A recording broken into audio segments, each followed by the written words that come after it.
नमस्कार, मी ॲडव्होकेट हर्षदा. स्वागत आहे तुमचं माझ्या डेली व्लॉगमध्ये.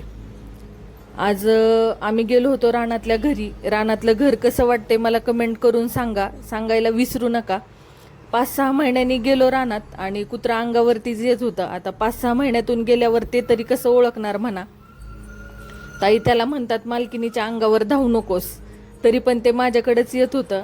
घरून विचार करून गेलते भरपूर रानमेवा घेऊन यायचा, पण पावसाने एवढं नुकसान केले, पूर्ण झाडं मुळासहित उपटून आले. ताई तेच सांगत होत्या कशा कशाचं नुकसान झालं. नाहीतर आमच्या रानातली वांगी इतकी छान लागतात ना, त्याची टेस्ट फार छान आहे.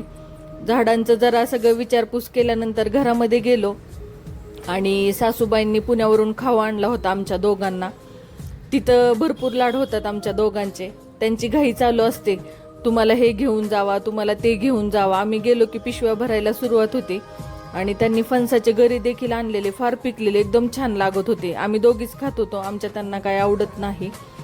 मग त्यानंतर मी म्हणलं जांभूळ तर हुकला आपल्या हातातून. जांभूळच्या सीझनमध्ये आम्ही काही गावी गेलोच नाही आणि आज कारण पण तसं होतं. आमच्या आजीचं पहिलंच वर्ष श्राद्ध होतं, त्यामुळे आम्ही तिकडं रानामध्ये गेलो होतो.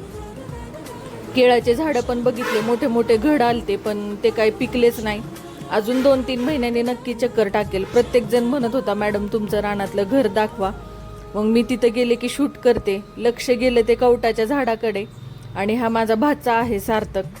त्यांना म्हणलं मला कवट काढून द्या. ताई म्हणल्या वहिनी काढू नका, ते पिकलेलं नाही, कच्चंच कवट आहे, पिकल्यानंतर तुम्हाला साचवून ठेवते, येऊन घेऊन जावा.